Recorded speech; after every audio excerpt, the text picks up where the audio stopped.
Greetings and welcome to EHA Unplugged, the official podcast channel of the European Hematology Association, EHA. I'm Sarah de Vlieger and I'm here in London with David Rees, part of our education committee at the European Hematology Association. David, could you please introduce yourself? Hi, I'm David Rees. I'm a paediatric haematologist at King's College Hospital and I look after children with sickle cell disease and have been involved in screening and managing them for quite a long time, and I was involved in setting up the screening program in the UK. And we are here to talk about screening today, David. So could you maybe give us a feeling of what you would consider standard of care for, or gold standard for screening in sickle cell disease? Well, there's two main points where screening's done. One is in most countries is antenatally, when someone's pregnant and you want to identify whether the baby, the fetus the woman is carrying could be at risk of having sickle cell disease. And that's called antenatal screening. And then the other screening is testing babies when they've been born, neonatal screening, and that again is an important factor to try and identify children with sickle cell disease so that they can be treated and managed before they present with complications or even die in the days before screening. Could you take us through the process, perhaps first, of antenatal screening? Well, antenatal screening is complicated, and it varies a lot depending on where you are and what the prevalence is, how common the situation is. In the UK and lots of in parts of the UK, in cities like London and Birmingham, Manchester, where there's a high prevalence, and same in European countries, then the idea is that every woman, when she books for pregnancy, is also tested to see whether she could carry sickle cell or thalassemia, which involves having a full blood count and also hemoglobin analysis to look for the presence of sickle hemoglobin. And then if she is a sickle carrier or a thalassemia carrier, then the next step would be to invite her partner, the father of the pregnancy, to come and be tested also.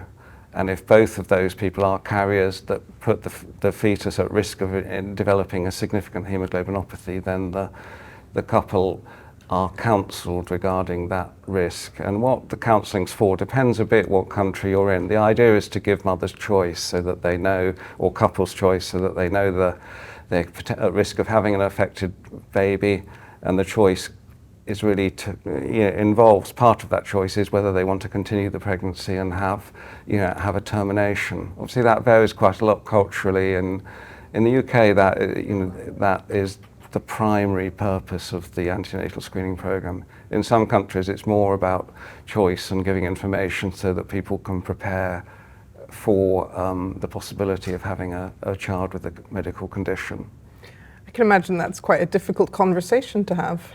It depends. One key thing is as it stands, antenatal screening carriers if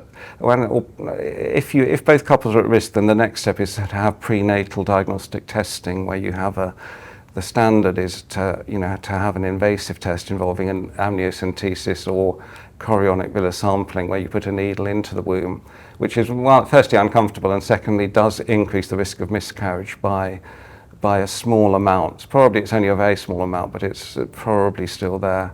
And so the test isn't something people can do casually, in the sense that you have to be sure that you want to know this information, really.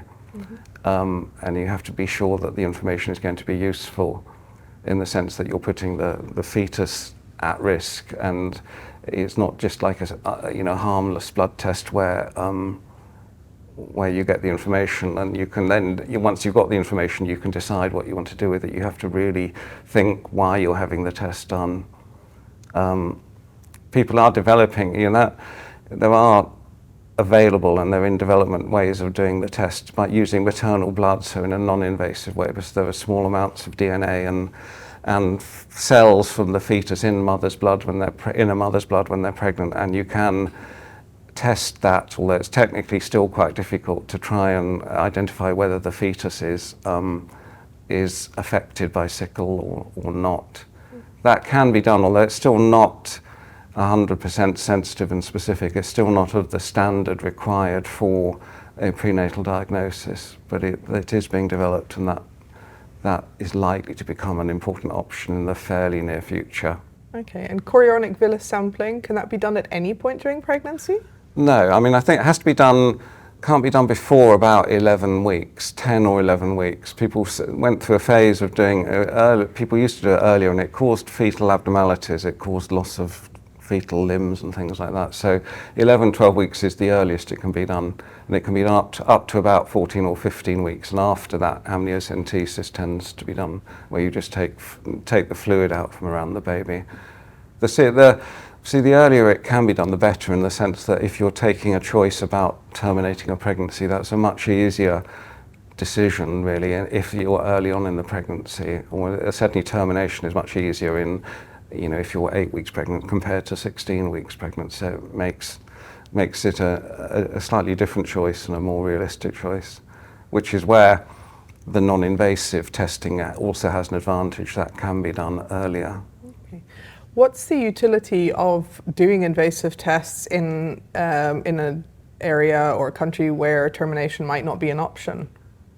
Well, I think it's a more difficult question. Certainly, medical termination is an option in many countries, and sometimes individual mothers may choose to leave the country that they're in and move to a country to have the termination where the fetus is affected.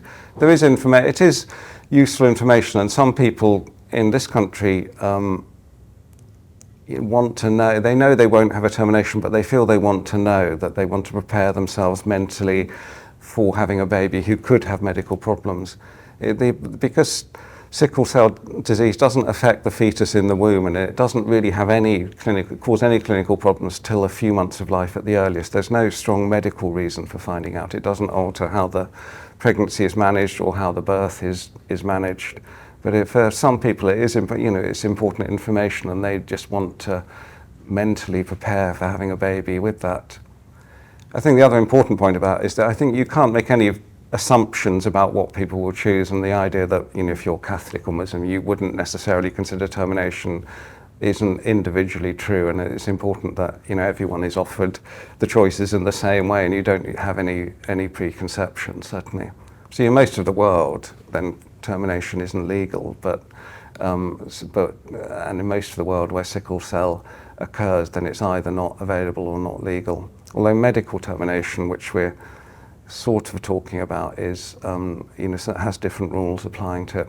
Okay, so say a mother hasn't chosen to undergo screening during pregnancy, what would be a reason to screen a child after it, or a baby once it's born, a neonate? Well, in the UK, and I think most people think that it should happen in nearly every country where sickle cell occurs, then every baby is tested, so that every baby at birth, after 7 or 8 days of life, a heel prick is tested, and that spot of blood is used for looking for lots of conditions, including cystic fibrosis and phenylketonuria, and sickle cell has been added to that. So every baby is born in the UK who is tested for that, and that's true in some states in the United States and some European countries. I think France probably now.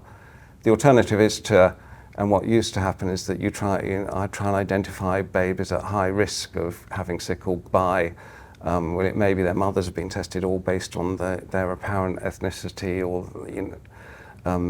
sickle is more common in some parts of the world. It's relatively uncommon in Northern Europeans, and it's relatively common in families of African origin. So that in some countries people identify high-risk pregnancies based on the ethnicity. In the UK, it was discussed and it used to happen, but it's become impractical in that people have, it's difficult to know. It's difficult to know what the right question is, and you can't rely on the colour of someone's skin or if they've got a funny sounding name. You have to have some objective way, and whether you're saying, all 4 grandparents have to be born in a Northern European country, and that's not true of many people now in London. The vast majority of people have quite complex and mixed race origins. And it's also to do that properly, to use someone's ethnicity to determine the fetal risk, it takes quite a long time, and in a way it's quicker and cheaper just to do the test. So the idea was that you can avoid doing too many blood tests, which were perceived as being expensive, by selecting the babies who are at higher risk.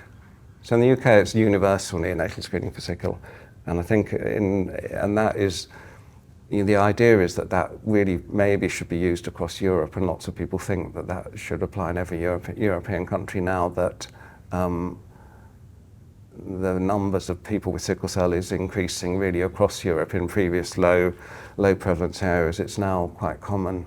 And I should say, related to that, EHA are now developing guidelines on this specifically. There's a working party to develop guidelines on neonatal, I think just on neonatal screening, so exactly who should be tested and how they should be tested, and and whether what countries should test really, how many affected births do you have to have before this sort of thing is included. Okay.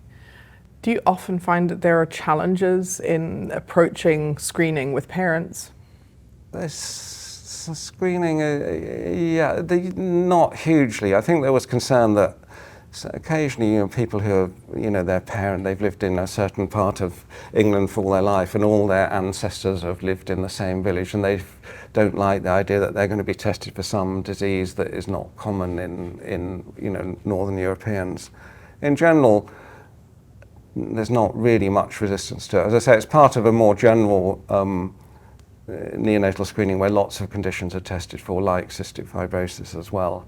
And it sounds very unusual for someone to specifically say, oh, I want all the tests, but I don't want to be tested for sickle cell. And the neonatal screening works very well. There's very good coverage in the UK, and there's a good system, and more than 99% of people have testing done. Okay. Do you think there's a reluctance in other parts of the world to adopt this? I think neonatal screening, I think there's a cost to it as the issue. I think in general, there's a perception that, if it's a rare disease, that you'll test, hundreds of thousands of children and not pick up anything. But that is currently done. Really, phenylketonuria, which is tested for, every baby is tested for, is incredibly rare. There are, only a handful of cases each year, and that's been, whereas in sickle cell in the UK, there are 300 cases a year. And in most European countries, there'd be more cases of of sickle cell disease than phenylketonuria. And yet people test for phenylketonuria because for historical reasons. The other important thing about testing is there has to be an intervention that makes a difference of screening. And in sickle cell, the reason it's important to test babies is that you can start them on penicillin at an early age to protect against infection. And without that, we know that a proportion of children, become very unwell or even die before the diagnosis is made. Okay. So it does have one, it's a good thing to do in itself, probably, but secondly, there is a very practical reason for doing it. Yeah. What other developments could you foresee in the future for when it comes to screening for sickle cell disease? Well, one issue, particularly for prenatal diagnosis, is that predicting the severity of the baby. We know sickle cell disease is very variable, and some children have no problems and are completely healthy, and others are really quite severely affected and can have strokes and severe complications. And if we could predict, using other genetic markers, whether this was going to be a severely affected or a mildly affected child, then that would again be very useful information to help parents choose about what to do regarding continuing the pregnancy. We and others have been trying for a very long time to identify genetic markers that predict severity, and it's still really basically not possible to do. There are one or two things that can give you a clue, but they're not specific enough to use to make a sort of, big decision about whether to continue a pregnancy or not. But with genomic medicine developing and whole genome sequencing starting on babies and everything, then it may be, and more bioinformatic capabilities, it may be possible to give a much more precise direction, which would then add greatly to the value and the prenatal diagnosis. And so that would be an important way to provide much more valuable information to families. That sounds wonderful. Is there any way to prognosticate in neonates at the moment? Again, it's a good question, and the same arguments apply. And there are crude guidelines, really. You can identify, for example, boys do less well than girls, and you can predict the hemoglobin F level, and things like the presence of alpha thalassemia determine outcomes, but to a fairly small extent.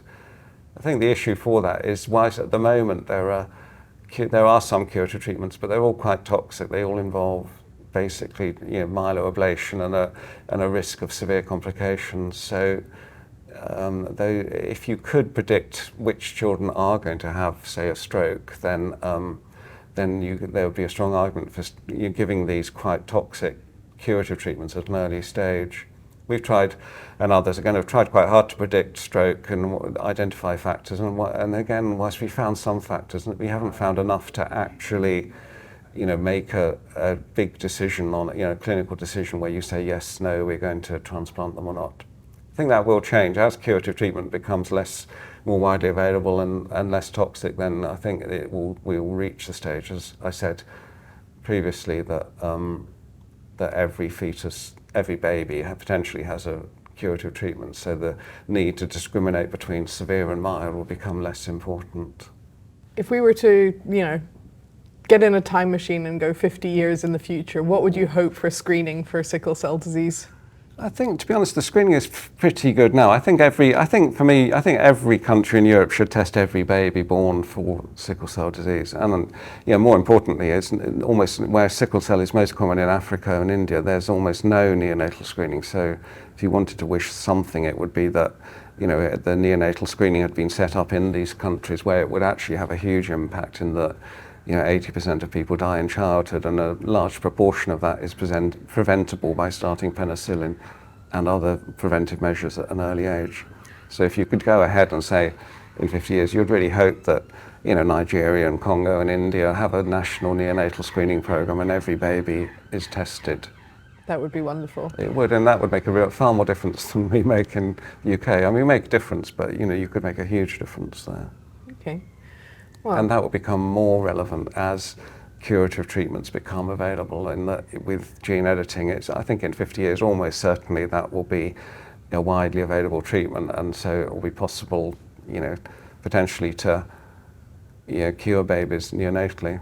And even more, well, not even further ahead, we're currently looking at research for doing in utero gene therapy for treating fetuses in the womb, which has some advantages. So potentially our screening could, if that becomes a feasible and effective way of treating them, it could become quite an effective, the antenatal screening will become more important so that you can. That sounds wonderful. It does. Well, thank you so much for talking to us today. And thank you to our audience listening to this episode of EHA Unplugged. Stay tuned for our next episode.